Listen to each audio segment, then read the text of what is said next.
Bapak, Ibu, dan Saudara yang saya kasih dalam Tuhan Yesus, kita akan masuk dalam pemberitaan firman Tuhan. Saya berharap hari ini saya bisa menjumpai Bapak, Ibu, dan semua sidang jemaat Tuhan yang ada. Mari kita sama-sama siapkan hati kita, biar firman Tuhan hari ini adalah firman Tuhan yang di dalam yang boleh memberkati kita dengan luar biasa. Yang satu hamba Tuhan dari Jogja, Bapak Pendeta Haris Subagio, yang akan memberkati kita melalui firman Tuhan hari ini dengan mengangkat tema Jadilah Kuat. Amin. Biarlah kita menjadi kuat. Waktu dan tempat saya persilakan kepada hambanya, Bapak Pendeta Haris Subagio, buat penyampaian firman Tuhan buat kita semua. Selamat mendengar firman Tuhan yang ada.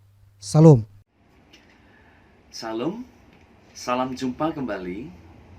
Jemaat yang dikasihi Tuhan dan yang mengasihi Tuhan, GBI Dabel Silat Tumenten Jakarta. Jumpa lagi bersama dengan saya. Senang bisa melayani saudara lagi pada hari ini. Saudara yang dikasihi Tuhan, semua orang Kristen pasti percaya bahwa bersama dengan Tuhan Yesus kita dapat melakukan perkara-perkara yang besar. Tapi benarkah bersama Yesus itu tidak ada hal-hal yang sukar, tidak ada persoalan, tidak ada hambatan? Pandemi COVID-19 sekarang ini sudah berulang tahun yang kedua.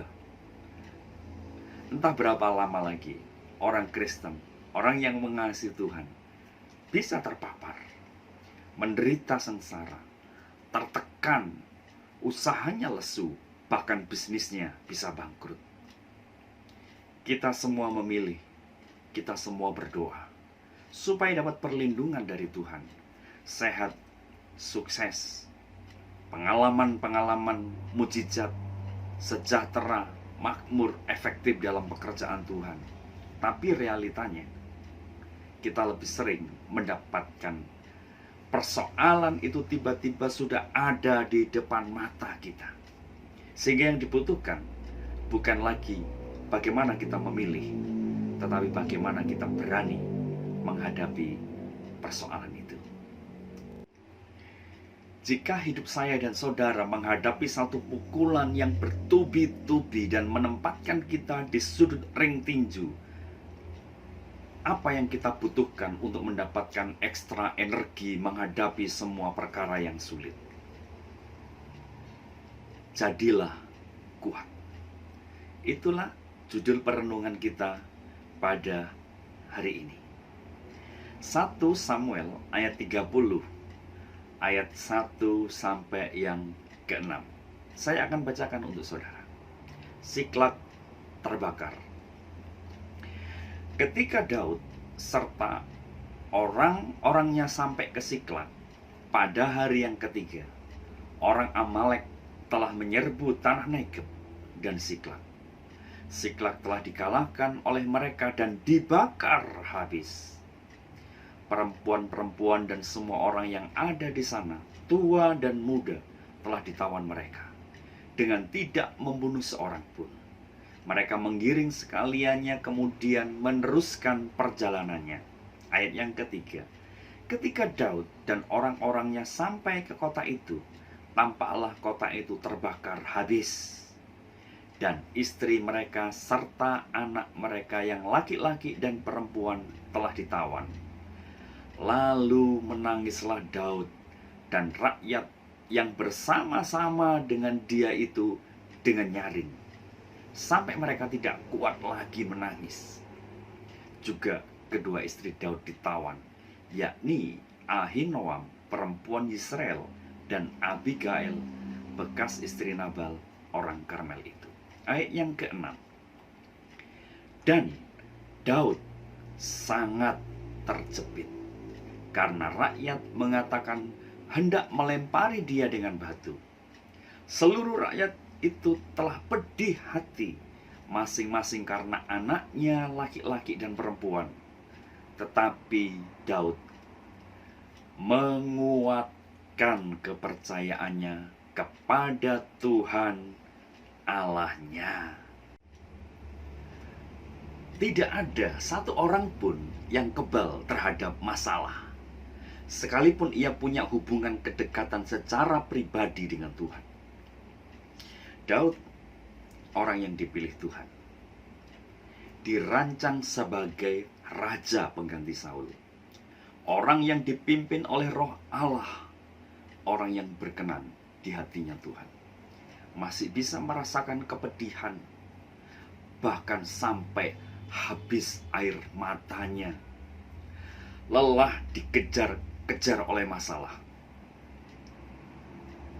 Bahkan ia pernah kehabisan akal, mencari cara yang aman, bukan di tangan Tuhan. Justru lari dari Tuhan, mencari perlindungan di tempat orang Filistin, musuhnya bangsa orang Israel. Hasilnya kita lihat, Daud menghadapi persoalan yang sangat berat. Menangis sampai habis air matanya. Saat saya masih SMP, saya sudah belajar menangis karena saya adalah anaknya orang yang tidak punya. Ketika selesai sekolah, saya mengayuh sepeda yang saya pinjam dari teman. Jarak rumah saya ke gereja kurang lebih 15 kilo. Saya masuk di ruang doa Gereja Pantai Kosta Pusat Surabaya, Pendeta Ishak Liu. Saat itu hanya gereja itu yang punya ruang doa. Saya menghabiskan banyak waktu saya untuk berdoa, menangisi kemelaratan hidup saya.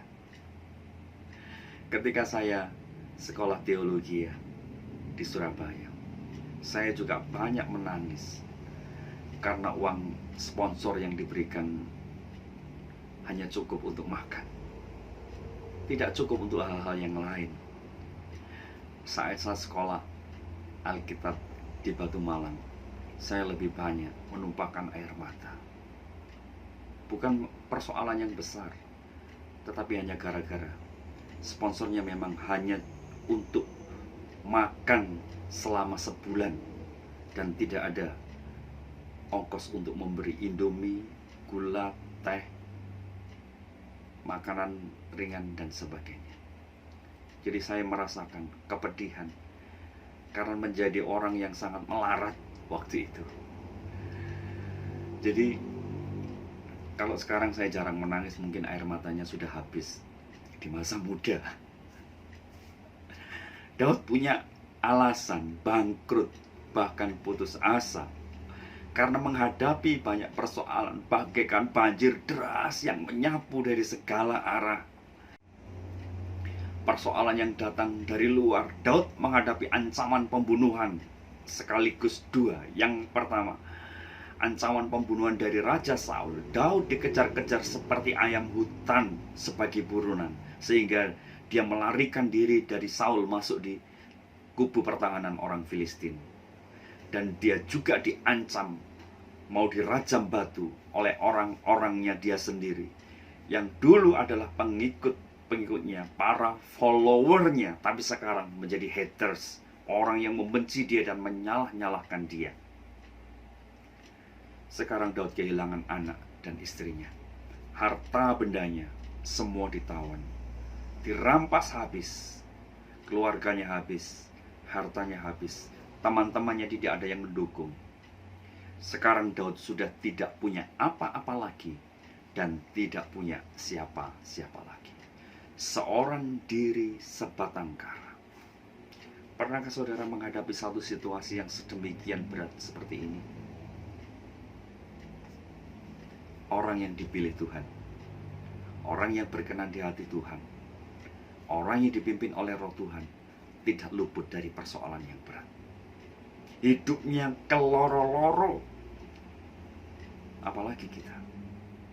Nah, menariknya, pengalaman pahit Daud ini justru menjadi latar depan sebelum ia dilantik menjadi seorang raja. Sekaligus pengalaman ini adalah detik-detik terakhir sebelum Daud diangkat menjadi raja. Namun kisahnya bukan digelar dengan karpet merah, parade penyambutan yang megah, dihiasi dekorasi sukacita yang indah. Malahan Tuhan mengizinkan perjalanan sebelum naik tahta raja. Daud harus turun melewati lembah, menukik tajam, turun sampai titik nol. Apa tindakan Daud menghadapi keterpurukan hidupnya? Ini adalah pelajaran yang sangat penting supaya kita bisa belajar menjadi kuat. Ketika keadaan sudah tidak mendukung dia dan orang-orang di sekitarnya tidak memberikan dukungan, Daud berkata pada ayat yang ke-6, menguatkan kepercayaannya kepada Tuhan. Situasinya sangat kritis. Ia dipukul bertubi-tubi dan terpojok seorang diri. Pilihannya hanya dua. Kalau kita juga menyerah kalah atau menyerah pada Allah. Sekali lagi, ketika kita terpojok, pilihannya hanya dua. Menyerah kalah pada keadaan atau menyerah kepada Allah. Tetapi puji Tuhan, keadaan buruk, tidak ada dukungan dari orang-orang di sekitarnya, tidak menghancurkan iman dan pengharapan Daud pada Tuhan. Daud berkata, aku menguatkan kepercayaanku kepada Tuhan. Saudara, faktanya memang kepercayaan Daud ini sempat goyang, oleng. Janji Tuhan untuk melantik Daud itu berbanding terbalik dengan fakta yang dihadapinya. Dia pikir setelah Tuhan memilih dia dilantik oleh Tuhan.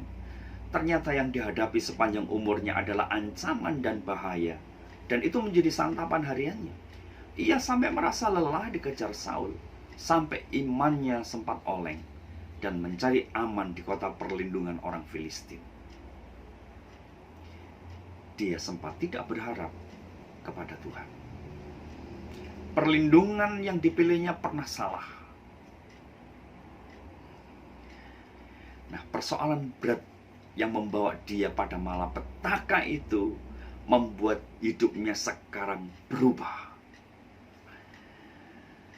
Dia mulai kembali belajar, menguatkan kepercayaannya kepada Tuhan. Encourage. Kata itu sepadan dengan kata mendorong dengan kuat atau menggerakkan imannya maju ke depan, memaksa imannya aktif berproduksi, berinisiatif untuk menyelesaikan persoalan bersama dengan Tuhan. Menguatkan kepercayaan kepada Tuhan itu artinya bukan aku percaya kepadamu Tuhan, tetapi aku mempercayakan hidupku pada pimpinan Tuhan. Ada perbedaan antara belief, saya percaya, dengan I trust him, saya mempercayakan hidup pada Tuhan. Kalau belief, percaya, adalah produk dari pikiran, persetujuan akal kita. Ya, saya mempercayai Tuhan itu benar, Tuhan itu baik, Tuhan itu hebat, Tuhan itu mulia. Itu belief. Tetapi trust adalah produk dari pikiran dan hati, yang keluar dari relasi yang benar dengan Tuhan. Belief itu hanya mengharapkan Tuhan bekerja dalam hidup saya. Tuhan tolong saya, Tuhan pimpin saya, Tuhan berkati saya. Belief. Tetapi trust itu adalah saya menyerahkan sepenuhnya hidup saya pada Tuhan. Apapun hasilnya, saya percaya. Entah itu baik, entah itu tidak baik menurut saya. Dalam uang dolar Amerika, ada moto yang tertulis, In God we trust. Maknanya bukan di dalam Tuhan kami percaya. Maknanya adalah di dalam Tuhan kami mempercayakan penyelenggaraan hidup ini sepenuhnya kepada Tuhan yang dapat diandalkan. Saudara,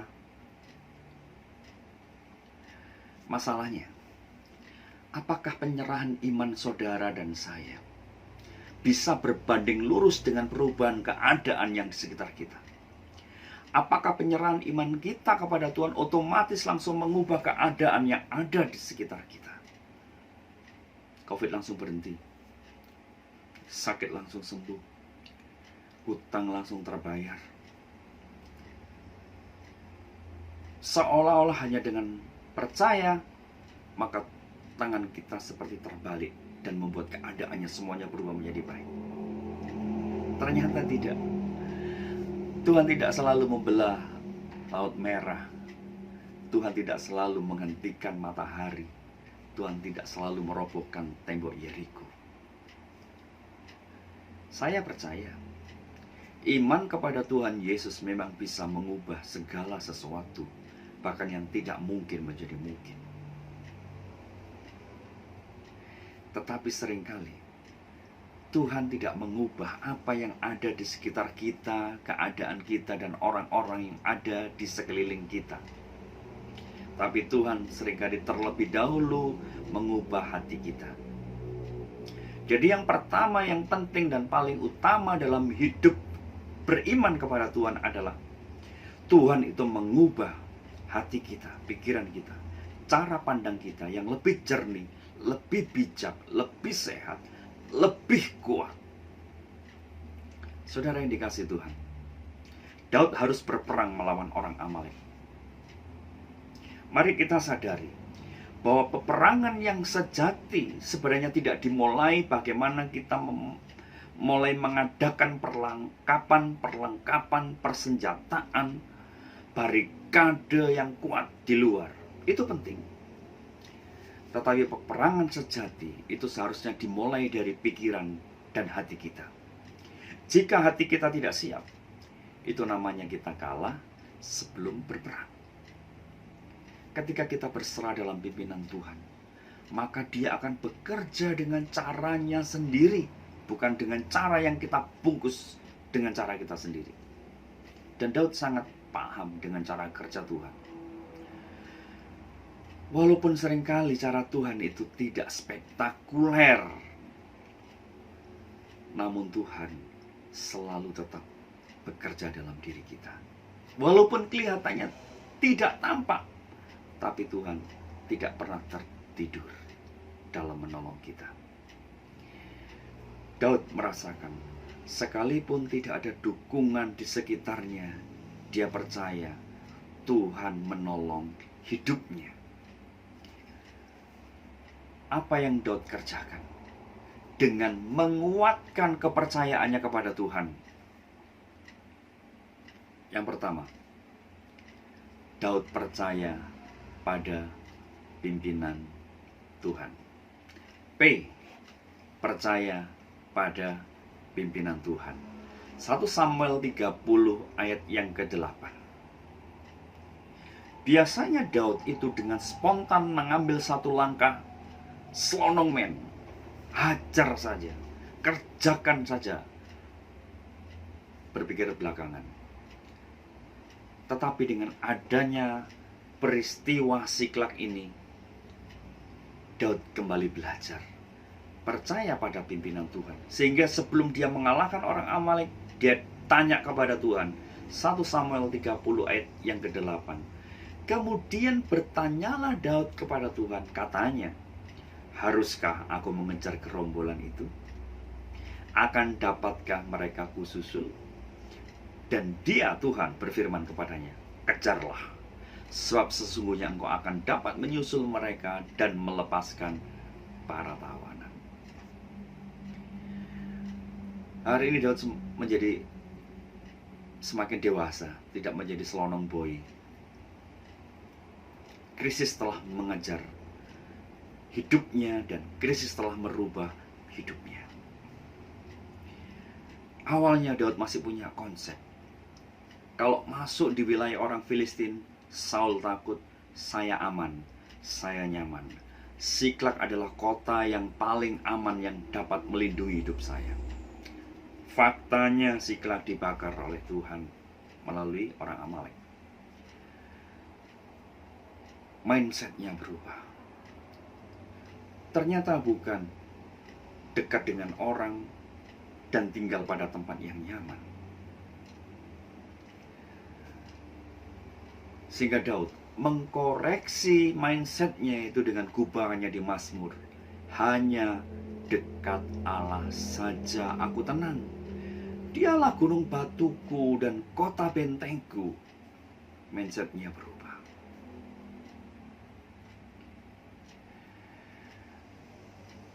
Daud itu kepahlawanannya tidak perlu diragukan.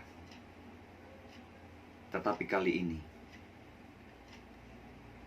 ketika segala sesuatu sudah habis, dia mengakui hanya Tuhan sumber kekuatan hidupnya. Sehingga dia kembali pada meminta pimpinan Tuhan, keputusan kembali pada jalan Tuhan. Saudara, di manakah batas antara kebetulan dan pimpinan Tuhan? Suatu saat, saya menolong seorang bapak yang berpakaian necis di satu acara wisuda anaknya di depan hotel, karena saya mendapatkan job untuk dokumentasi wisuda di salah satu hotel itu. Ketika bapak ini sole sepatunya terlepas, saya bilang, "Pak, silakan duduk aja di tempat ini, saya bantu, Pak." Dengan bonek saya, perlengkapan yang ada di tas saya itu ada gunting, lakban, solasi, dan sebagainya. Karena itu memang saya butuhkan. Bapak ini duduk dan saya kerjakan seperti seorang profesional. Padahal cuma saya lem dengan isolasi bolak-balik.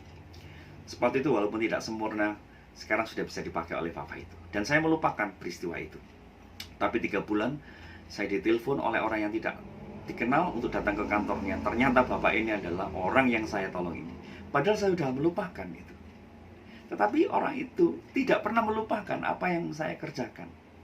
Nah, melalui bapak ini, saya diberikan satu job, pekerjaan yang cukup besar.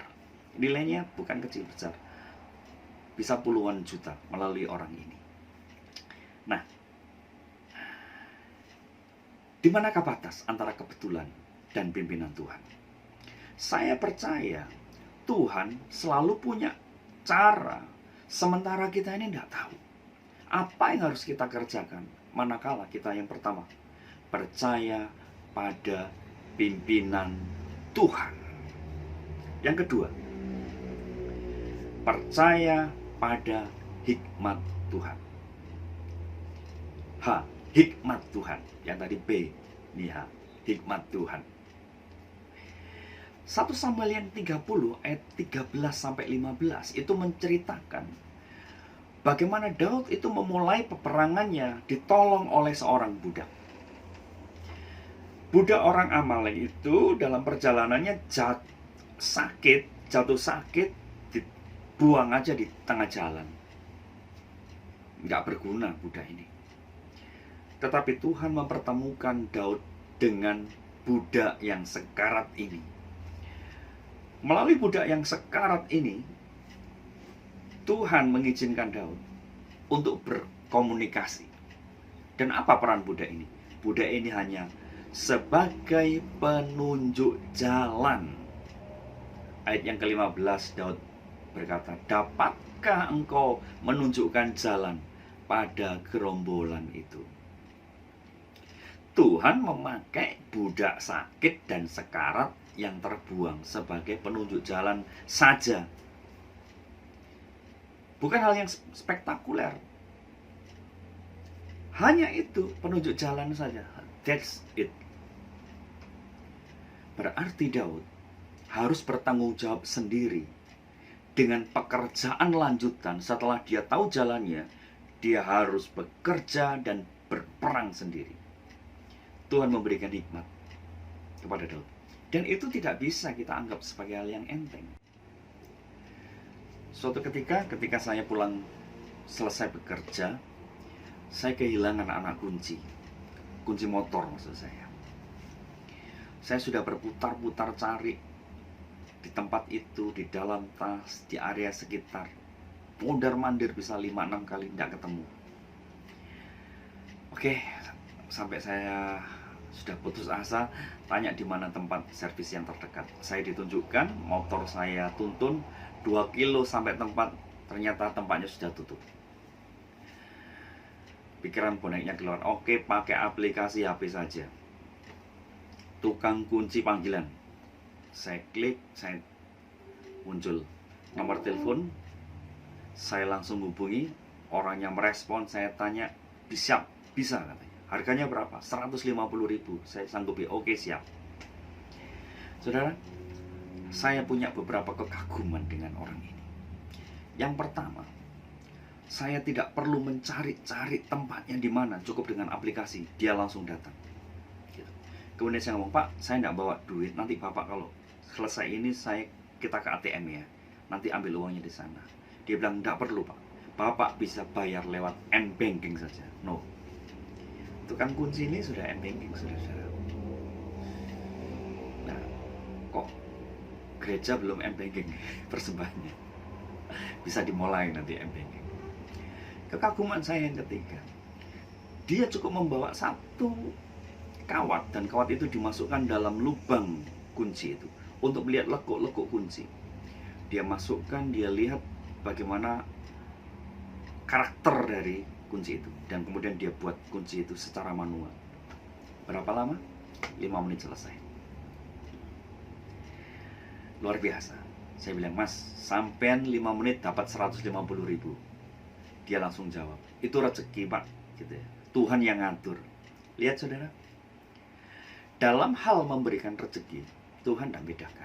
Tidak peduli agamamu itu apa, kepercayaanmu apa, Tuhanmu siapa. Tidak peduli. Tuhan itu secara universal memberkati siapa saja. Tapi terlebih orang yang menggunakan keahliannya, dia akan mendapatkan banyak fasilitas dalam hidup ini. Hikmat yang dari Tuhan itu menolong kita untuk bekerja. Saudara, hikmat itu betapa pentingnya sekarang dari situasi pandemi. Ada orang yang berdoa, saya berharap keadaan berubah seperti dulu, gitu ya. Ini teman saya pendeta, tapi juga nge-Grab. Yang paling menguntungkan itu kalau mahasiswa datang, kemudian para wisatawan datang di Jogja, itu Grab-nya lancar. Pembayaran hutang, pembayaran cicilan mobil dan sebagainya lancar kalau ada mahasiswa dan wisatawan. Saya bilang sama dia, kamu jangan berdoa keadaan kembali seperti dulu. Keadaan tidak akan pernah sama lagi seperti dulu. Itu bukan buat saya.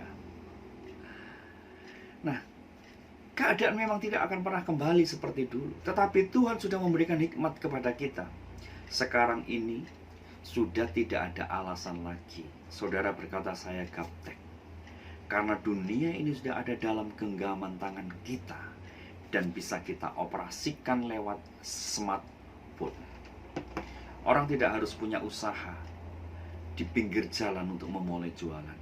Orang tidak harus sewa toko yang mahal untuk membuka warung. Tuhan memberikan hikmat kepada banyak orang untuk survival instinct. Bagaimana dia bertahan hidup? Cukup dengan home kitchen, dapurnya cukup dari rumah. Bisa home store, bisa home work, bekerjanya dari rumah, dan bisa dipasarkan secara online. Yang nanam singkong jangan puas hanya jual mentah, tapi rubah singkong menjadi singkong frozen, singkong keju, singkong mempur. Harganya bukan lagi Rp3.000 per kilo, tetapi Rp15.000 sampai Rp20.000. Gereja dan pelayanan juga harus beradaptasi. Dulu kesetiaan orang datang ke gereja itu dibangun secara histori. Kalau kakeknya di gereja A, anaknya di gereja A, cucunya di gereja A, cicitnya di gereja A. Tetapi sekarang orang tidak bisa mengandalkan lagi histori itu. Harus membangun relasi dan kontribusi. Siapa yang berelasi dengan jemaat, siapa yang berkontribusi dengan jemaat. Jika gereja mau all out bekerja seperti ini, dia bisa memelihara umatnya. Jika tidak, gereja sekarang akan dipenuhi oleh orang GKJJ, Gereja Kristen Jalan-Jalan. GKKY, Gereja Kristen Keluarga YouTube. Jam 7 dia di Jakarta, jam 10 dia ada di Medan, jam 12 dia ada di Surabaya. Sehari dia bisa kebaktian 5-6 kali. GKDM, Gereja Kristen Dunia Maya. Saudara, fakta itu tidak bisa kita lawan. Percaya pada pimpinan Tuhan, percaya pada hikmat Tuhan. Yang ketiga, percaya pada kekuatan Tuhan. K. P. Percaya pada pimpinan Tuhan, percaya pada hikmat Tuhan. K. Percaya pada kekuatan Tuhan. Saudara, memang Tuhan tidak menjatuhkan batu dari langit, tetapi Daud harus berperang dengan tangannya sendiri. Ayat yang ke-17. Daud menghancurkan mereka dari pagi buta sampai matahari terbenam. Daud harus berperang dengan tangannya sendiri. Ternyata jauh sebelum Daud berperang melawan orang Amalek, dia sudah terbiasa melawan singa dan beruang.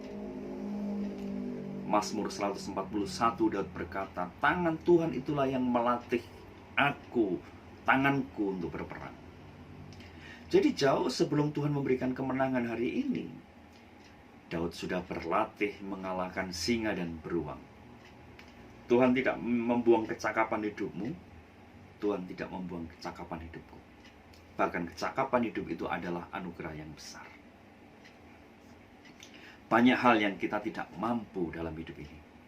Tetapi kita kalau memulai dari apa yang ada, bukan yang tidak ada. Dari apa yang Tuhan beri, bukan apa yang tidak Tuhan beri. Tuhan bisa memberikan hikmat, tapi Tuhan juga bisa memberikan kekuatan kepada kita. Suatu ketika, saya membawa mobil saya untuk diservis, namanya gurah mobil. Gurah mobil ini tidak kelihatan kalau di jalan, itu hanya saya dapat dari aplikasi. Ketika saya datangi, ternyata tempatnya itu ada di belakang warung. Warung ini cukup besar. Nah, di jalan sampingnya ini adalah jalan untuk menuju ke parkir, ke bengkel. Saya sudah janjian untuk gurah mobil, saya datang di tempatnya. Tetapi tukang gurah mobilnya ini justru naik di atap membetuli warung yang tidak dibenahi ini di depan. Saya sebagai pelanggan menunggu. Harusnya saya komplain. Saya ini datang ke sini mau betulin mobil, tapi malah disuruh nunggu orang betulin atap warung gitu ya. Tetapi saya tidak komplain, saya justru membangun satu komunikasi dengan orang ini. Tukangnya gurah mobil sedang naik di atas, yang di bawah ini ternyata pemilik warung. Saya ajak ngobrol bapak ini, sambil saya tanya-tanya, Pak, warung ini kayaknya dulu pernah aktif ya, Pak? Iya betul, dulu ini jualan sop, sate dan sebagainya. Saya tanya lagi, mau memulai lagi nih Pak? Sudah benar-benar, saya bilang. Iseng saya sebenarnya. Dia jawab, iya benar, enggak tahu lah untuk apa ini. Nah, kembali kenekatan saya itu muncul. Saya ini tergolong orang nekat sih. Dan Pak, istri saya itu punya warung, namanya Soto Surabaya. Apakah boleh kami bekerja sama dengan Bapak? Lah saya ini baru ketemu dengan orang ini, gitu ya. Saya berharap Bapak ini menolak, karena saya juga tidak kenal. Saya berharap orang ini menolak dan mengalihkan pembicaraan, karena dia tidak kenal saya. Tetapi anehnya Bapak ini justru ngomong, boleh, baik, kalau bersedia, oke. Kalau gitu, yuk, dilihat saja tempat ini, masuk saja, dipoto atau di video. Saya langsung masuk, tak foto, tak video. Lebar depannya kurang lebih 10 meter. Panjangnya kurang lebih 20 sampai 25 meter. Komplit meja, kursi, semua sudah ada. Setelah sudah saya dokumentasi, saya lanjutkan gurah, saya pulang. Saya bilang sama istri saya, ada orang yang mau menawarkan usaha di pinggir jalan, mau nggak? Istri bilang, saya bilang, haleluya, puji Tuhan. Kalau saya harus kontrak warung ini, itu 60 juta atau 70 juta setahun pasti tidak mau. Dan saya tidak punya uang kalau harus mau bayar 5 tahun 70 juta dalam jumlah besar. Tetapi ketika saya mempercayai Tuhan itu memimpin hidup saya, Tuhan memberikan kekuatan dalam diri saya. Ada saja cara Tuhan yang tidak saya tahu, yang tidak pernah saya duga, yang Tuhan kerjakan dalam diri saya. Dan sampai sekarang kami menjalin komunikasi yang baik. Dan saya tidak mengeluarkan uang sepeser pun untuk kontrak itu. Hanya bagi hasil, dan bagi hasil itu sangat menguntungkan kami. Saudara, betapa luar biasanya Tuhan itu. Dikala kita dalam kondisi lemah dan bisa kuat, itu karena kita mempercayai pimpinan Tuhan, mempercayai hikmat Tuhan, dan kita mempercayai kekuatan yang dari Tuhan. Kalau kita mau memotret kehidupan Daud dari atas, Daud itu adalah raja pilihan Tuhan, orang hebat. Namun sekarang disandingkan dengan seorang budak yang sakit dan sekarat yang dibuang oleh tuannya. Tidak ada bedanya antara seorang raja dengan orang budak. Kedua-duanya punya masalah. Masalahnya besar, tidak dapat diatasi oleh dirinya sendiri. Harusnya masalah ini memukul hancur masa depannya hari itu. Mereka semua butuh Tuhan. Dan jika bukan anugerah Tuhan, sejarah mereka sudah berakhir sampai di sini. Namun faktanya, baik Daud seorang raja dan budak yang terbuang ini sama-sama dipedulikan oleh Tuhan. Saudara yang dikasihi Tuhan, apakah saudara percaya bahwa tangan Tuhan yang tidak kelihatan itu tetap memimpin hidupmu sekarang? Apakah saudara percaya bahwa Tuhan hadir dalam persoalan? Persoalan apa yang saudara dan saya hadapi hari ini? Persoalan itu tidak bisa diselesaikan hanya dengan kata-kata yang membangun, kata-kata yang menghibur, Tuhan menolongmu, Tuhan menguatkanmu, atau dengan pengakuan iman saja. Kita harus berjalan sinergi dengan Tuhan.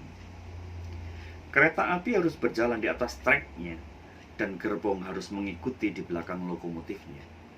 Yang harus kita kerjakan adalah secara pribadi kita datang pada Tuhan.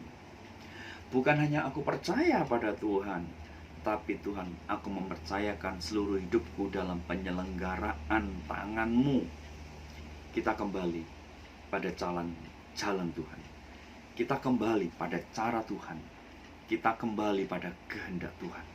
Izinkan Tuhan bekerja dengan caranya sendiri dalam hidupmu dan hidupku. Saya mau menutup renungan kita hari ini dari kisah pendeta Tony Evans. Ketika dia mengadakan seminar, lantai di depan mimbarnya itu ada air yang menggenanginya. Dia panggil capster untuk membersihkan. Setelah dilap, air itu datang lagi. Dibersihkan lagi, air itu datang lagi. Berkali-kali. Pendeta Tony Evans memperhatikan sejenak dan mencari di mana sumbernya persoalan itu. Ternyata ada water torrent yang bocor. airnya itu selalu menggenang ke lantai. Kalau water toronnya itu tidak segera dibenahi sumbernya itu, persoalan akan terus terjadi. Saudara, kita tidak bisa menyelesaikan masalah hanya dengan cara membersihkan persoalan itu satu demi satu dengan cara kita sendiri. Tetapi datanglah pada sumbernya. Karena Dia yang punya kuasa atas alam semesta ini. Dan Tuhan Yesus adalah sumber hidup kita. Serahkan hidup kita dalam penyelenggaraan Tuhan. Dan tidak ada cara lain kecuali di dalam Tuhan Yesus saja. Dialah sumber kekuatan kita. Jadilah kuat di dalam Tuhan. Hanya di dalam Tuhan saja, maka tubuh, jiwa, roh kita aman selama-lamanya. Amin. Tuhan Yesus memberkati kita semuanya. Ya, Bapak Ibu dan Saudara yang saya kasihi, saya percaya bahwa kita semua sudah mendengar kebenaran firman Tuhan. Saya atas nama pribadi dan juga seluruh pengurus dan jemaat Tuhan yang ada mengucapkan banyak terima kasih kepada hambanya Bapak Pendeta Haris Subagio buat kebenaran firman Tuhan yang disampaikan siang hari ini.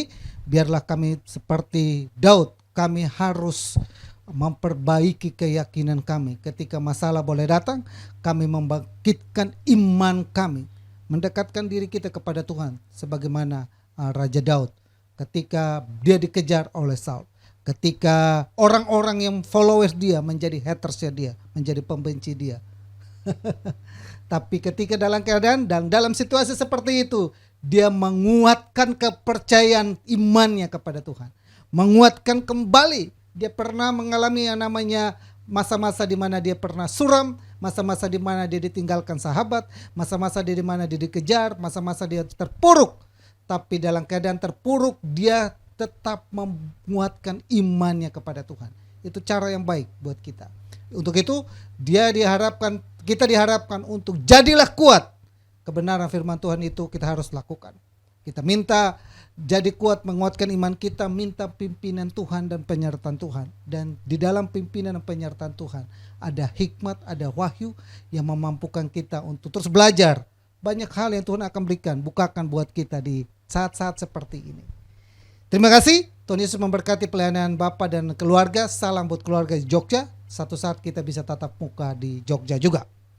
Ya, Bapak Ibu, sebagai pengumuman bahwa kita masih memilih untuk ibadah minggu depan tetap melalui ibadah live streaming. Saya berharap Bapak Ibu semua mengikuti ibadah live streaming. Tidak bosan-bosan, setiap minggu saya himbau untuk kita ikuti ibadah live streaming. Karena ini adalah cara dan sarana yang Tuhan sedang siapkan untuk kita tetap menjaga diri kita dari wabahnya virus corona. Dan saya mengucapkan selamat hidup baru kepada Devlin dan juga Sonia yang sudah diberkati dalam perberkatan nikah di hari Minggu kemarin. Dan juga buat Bapak Ibu yang lain yang ingin dukung dalam doa, silakan WhatsApp masuk kepada deskripsi dan Bapak Ibu temukan nomor WhatsApp saya di sana. Dan buat Bapak Ibu yang dukungan dalam doa yang lain, ada beberapa jemaat Tuhan yang mengalami sakit. Kemarin hari Minggu kita ibadah lewat Google Meet, masih banyak yang sakit. Tapi hari ini dengar kabar mereka sudah mulai pulih. Kita yakin bahwa Tuhan sudah mulai bekerja dengan luar biasa sehingga memulihkan kita. Roh maut kita tolak sehingga kita benar-benar memiliki hidup berkemenangan. Amin. Yuk kita akhiri. Buat Bapak Ibu yang memberikan korban persembahan, ada nomor rekening saya di deskripsi. Buat Bapak Ibu yang butuhkan lain, silakan masuk ke deskripsi. Bapa kami dalam surga, dalam nama Yesus kami bersyukur dan berterima kasih buat penyertaan Tuhan yang luar biasa memampukan kami sehingga kami ada lagi di akhir ibadah ini. Sebelum kami akhiri satu yang lain, kami mau datang kepadamu berdoa dan bersyafaat. Kami secara khusus berdoa buat hambamu yang sudah menjadi saluran berkat bagi kami. Berkati hambamu Pendeta Haris Subagio, keluarganya, istri dan keluarga di Jogja. Tuhan tolong, Tuhan berkati pekerjaan dan pelayanan di sana. Tuhan tolong Tuhan berkati. Urapan Tuhan, hikmat Tuhan terus menyertai dan memberkati dalam nama Yesus. Buat jemaat Tuhan yang telah meluangkan waktu mereka untuk bersekutu, memuji, memuliakan nama-Mu, berdoa dan beribadah hari ini melalui ibadah online, diberkatilah mereka semua Bapa dalam nama Yesus. Setiap jerilah, setiap harapan dan doa mereka, setiap waktu yang mereka pergunakan untuk bersekutu, sekalipun melalui online, melalui handphone, melalui apapun, mereka tetap mengangkat. Tuhan mendengar dari surga, Tuhan melihat dari surga, Tuhan memperhatikan dan menjawabnya dalam nama Yesus. Berdoa buat Oma Wesley Terlore, Tuhan tolong Bapa, Oma ini ada selalu sehat-sehat selalu dalam nama Yesus. Penyertaan Tuhan sempurna dalam kehidupan Oma ini. Berdoa buat Lenny dan juga keluarga dari Pak Johan Sinjeri. Biar kami berdoa dan biar Tuhan tolong Bapa juga menyertai keluarga ini selalu, melindungi, memberkati mereka selalu Bapa dalam nama Yesus. Berdoa buat Ibu Anne dan juga Pak Abui dan ketiga anaknya, Tuhan tolong, Tuhan sertai, Tuhan berkati juga Bapa dalam nama Yesus. Berkati bisnis dan usahanya, berkati Papa dan Mama daripada Jeffrey, orang tua daripada Jeffrey, berkati juga Jeffrey dan Santi, keluarganya. Kami juga berdoa dan memberkatinya Bapa dalam nama Yesus. Kasih Tuhan dan kemurahan Tuhan berkati mereka Bapa. Berkati Ibu Liana Jong bersama dengan kedua anaknya, Tuhan berkati bisnisnya, usaha dan berkati Sali juga yang membantu Ibu Liana, Tuhan tolong, Tuhan berkati juga, berkati kehidupannya, masa depan Tuhan berkati Pak Hengki dan Bu Vivi dan kedua anaknya, diberkati selalu Bapa dalam nama Yesus. Penyertaan Tuhan sempurna kehidupannya Bapa dalam nama Yesus. Berkat-Mu melimpah juga buat anak-Mu Ibu Rinawati dan juga keluarga Rudi, Re dan Sandra, diberkati mereka selalu Bapa dalam nama Yesus. Berkati kehidupan mereka, Rinawati yang sakit Tuhan jamah, pulihkan, sembuhkan dalam nama Yesus. Oleh bilur-bilur sembuh, batuk, pilek, bahkan virus apapun kami halaukan itu dalam nama Yesus. Berkati juga Bapa untuk Papa dan Mama daripada Desi, Melin, Julie. Biar kami serahkan keluarga ini juga ke dalam tangan Tuhan, menyertai dan memberkati mereka, usaha, pekerjaan, mereka diberkati selalu Bapa. Penyertaan Tuhan sempurna ada dalam kehidupan mereka. Berkati Om Hani dan Tante Selvionella, Tuhan berkati kehidupan mereka, berkati masa tua mereka, mereka selalu aman dalam lindungan Tuhan. Penyertaan Tuhan sempurna kehidupan mereka dalam nama Yesus. Berkati juga Pak Hendra dan Christine dan juga keluarga Tuhan, bahkan Daniel kami serahkan juga ke dalam tangan Tuhan. Berkati Bapa, penyertaan Tuhan sempurna ada dalam Hendra, Christine dan Daniel. Diberkati Pak Tony, Pak Atek dan Dev juga yang ada di garis depan dalam penanganan COVID. Tuhan tolong, Tuhan berkati Bapa. Wahyudi dan istri, Tuhan tolong, Tuhan berkati Ibu Aling dan juga ketiga anaknya Ayumi, Angel, Carlos dan suaminya Pak Suwandi, diberkati dalam nama Yesus. Penyertaan Tuhan sempurna kehidupan mereka. Berkati juga Bapa untuk Ibu Willy, Bu Sumi dan suami dan ketiga anaknya, diberkati Ibu Suryati dan kedua anaknya, diberkati. Berkati juga Bapa buat Johnny, Mega dan ketiga anaknya, jamah Bapa, pulihkan, sembuhkan. Berapa minggu yang lalu mereka ada mengalami gangguan dalam kesehatannya, kami berdoa oleh bilur-bilur mereka sembuh, bakteri, virus apapun kemalukan itu semua keluar, pergi dalam nama Yesus. Diberkatilah keluarga ini selalu dalam nama Yesus. Berkat melimpah juga dalam kehidupan dari Mian dan Michael. Tuhan menyertai keluarga yang baru diberkati ini. Tuhan tolong Bapa dalam kehidupan mereka, rumah tangga mereka, pekerjaan dan aktivitas mereka diberkati. Willy dan Lauren juga Tuhan tolong, Tuhan berkati. Dengan anak yang Tuhan karuniakan, Tuhan tolong, Tuhan berkati selalu, menyertai dan memberkatinya Bapa dalam nama Yesus. Vincent dan Jessica Tuhan tolong juga, Tuhan berkati. Agnes dan kedua anaknya juga Tuhan kami berdoa, Tuhan berkati. Penyertaan Tuhan sempurna kehidupannya. Cecilia, Yoel dan Indah kami serahkan ke dalam tangan Tuhan, diberkati. Bahkan juga kami berdoa buat Michelle dan juga Kathleen. Kami serahkan mereka ke dalam tangan Tuhan, anak dan suaminya. Penyertaan Tuhan sempurna kehidupan mereka dalam nama Yesus.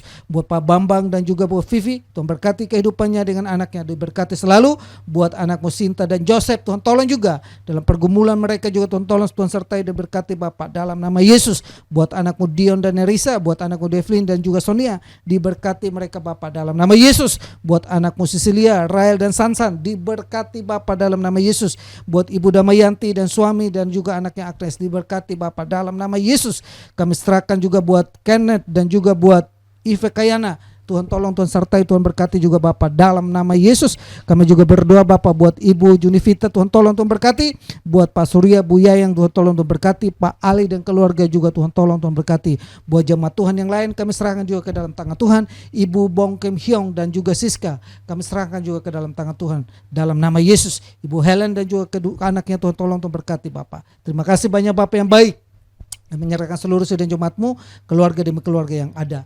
Mereka sedang bergumul dalam rumah tangganya, diberkati Tuhan, tolong Tuhan sertai, Tuhan lindungi agar keluarga yang kembali akur dan memuliakan nama Tuhan. Mereka sedang bergumul untuk memiliki keturunan, mau berdoa dan mau mintakan bagi mereka, biarlah Tuhan bukakan bagi mereka rahim yang tertutup itu dibukakan dalam nama Yesus, sehingga mereka kembali memiliki keturunan dalam nama Yesus. Terima kasih. Mereka yang bergumul dalam bisnis mereka yang bergumul dalam usaha mereka, diberkati Bapak dalam nama Yesus. Mereka bergumul dalam pekerjaan, diberkati. Mereka sedang bergumul juga dalam pekerjaan pelayanan, diberkati. Gerejamu kami serahkan ke dalam tangan Tuhan, diberkatilah gereja ini, tambahkan bagi kami bilangan jumlah jiwa, terus Tuhan tambahkan, limpahkan bagi gereja ini untuk hormat kemuliaan namamu.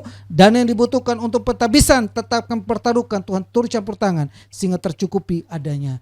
Jemaatmu yang telah mengulurkan tangannya untuk memberikan korban persembahan, bahkan korban perpuluhan juga, ulurkan tanganmu Bapak, diberkati. Mereka diberkati selalu dalam nama Yesus. Kemurahan Tuhan dan kebaikan Tuhan membuat pagar sekeliling mereka, memagari harta benda mereka, memagari tubuh jiwa roh mereka, memagari anak-anak mereka, istri, anak dan semuanya dipagari karena ada dalam lindungan Tuhan. Apa mereka perbuat untuk iman mereka kepadamu. Oleh karena itu berdoa, berkati dalam nama Yesus anak-anakmu yang telah berulang tahun di bulan Januari. Biar Tuhan sertai, Tuhan berkati baik anakmu Ibu Rianita, Tuhan berkati anakmu sekolah minggu Ica juga Tuhan tolong, Tuhan berkati Bapak. Anakmu daripada Bu Vivi juga Tuhan tolong, Tuhan berkati Bu Vivi yang berulang tahun, anak-anakmu yang berulang tahun di bulan Januari ini. Hamba membesarkan semua ke dalam tangan Tuhan. Alicia yang juga ulang tahun juga Tuhan tolong Bapak. Kami menyertai dan menyerahkan anak-anakmu ini, biarlah Tuhan selalu menolong dan memberkati mereka yang berulang tahun, berkati Bapak dalam nama Yesus. Terima kasih banyak Bapak yang baik. Kami menyerahkan bangsa ini dan kami menyerahkan bangsa pilihan-Mu juga ke dalam tangan Tuhan. Keadaan ekonomi, keadaan politik, keadaan situasi yang sedang mencekam yaitu virus corona ini, Tuhan kuduskan Indonesia untuk kemuliaan nama-Mu. Terima kasih saudara yang saya kasihi dalam Tuhan Yesus, arahkanlah imanmu kepada Tuhan. Kembali kita melakukan segala aktivitas kita dengan membawa berkat damai sejahtera dari Allah Bapa, kasih sayang daripada Yesus Kristus, persekutuan dan penghiburan Roh Kudus tetap menyertai kita saat ini sampai Maranatha Tuhan Yesus datang kali yang kedua. Kami terima seluruh berkat Tuhan dan kami akhiri ibadah live streaming kami hari ini, Minggu 13 Februari 2022, dalam nama Bapa, Putra dan Roh Kudus, dalam nama Tuhan Yesus yang diberkati. Sama-sama kita katakan amin. Amin. Bapak Ibu, diberkati kita semua ibadah kita hari ini. Sampai jumpa lagi di minggu depan. Salam bagi kita semua.